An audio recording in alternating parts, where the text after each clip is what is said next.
Do they really think they can beat me? When you think of VR games, I bet Blade Sorcery is one of the first to come into your mind. It's an unhinged, medieval, magical, slightly buggy fantasy combat simulator, and best of all, it's moddable. Using magic is brilliant, but sometimes I just want to use a double-barrel shotgun instead. It's time to switch from spells to shells. So I want to start this video by talking about the best part of the game, the combat.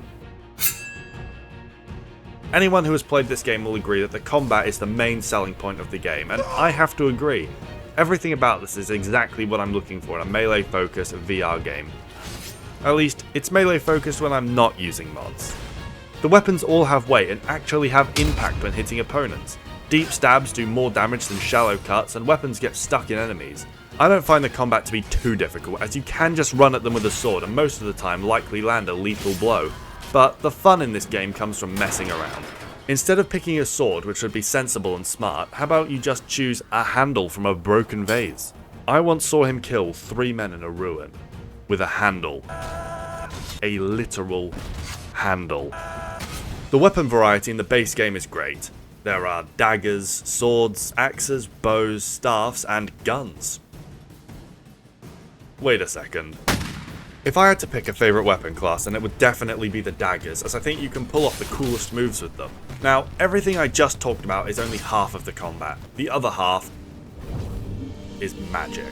There are 3 types of magic: fire, lightning, and gravity. Fire on its own is fine, but it's not the best. Lightning lets you become Emperor Palpatine, and gravity lets you use the levitation command on enemies.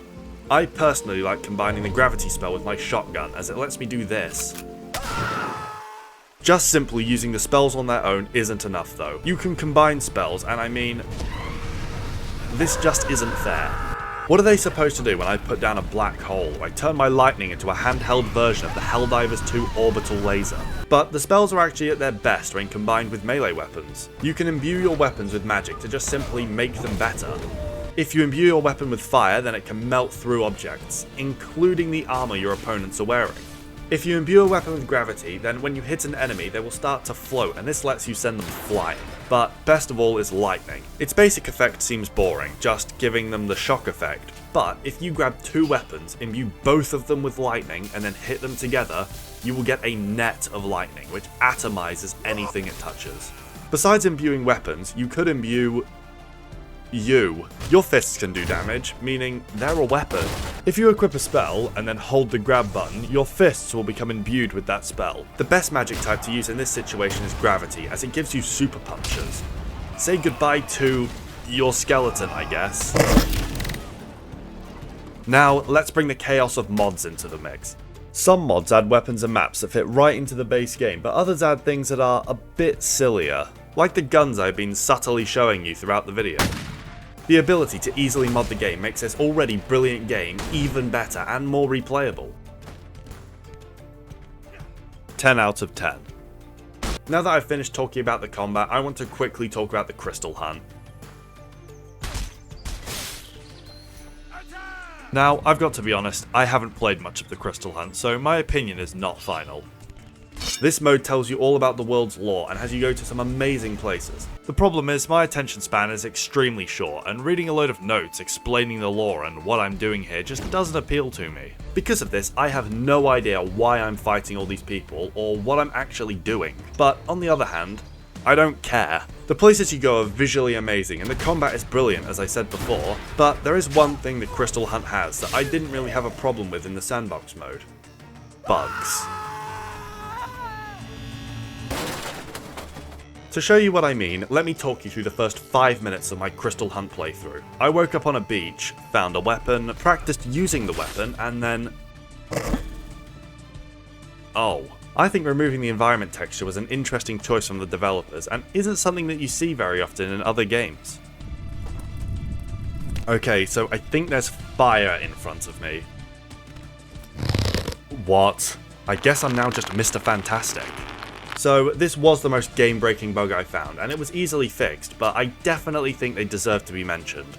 So now you know what I think about the game, but I was interested in what others thought, so I ventured forth into the Steam reviews, and there were a few things that I saw multiple people talking about. The first was accidentally hitting things in your room while playing.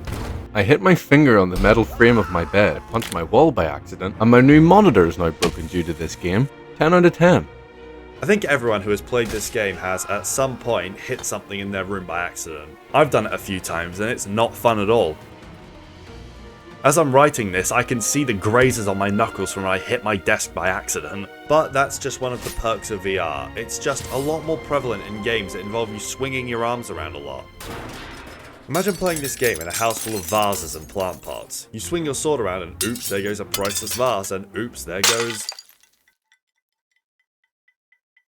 Then there's the classic. I've played the game a little bit, it's fine I guess. Then they'll have like 1,500 hours of playtime. For reference, I have about 15 hours at the time of writing this script. I think the fact that people can play this game for that long shows how good the combat actually is. To be honest, I can't say much about the hours played, my Fortnite hours are much worse. Overall, Blade Sorcery is a must-play VR game, and if you have a VR headset, I highly recommend getting it. If you enjoyed the video, then please subscribe to the channel, and I will see you in the next one.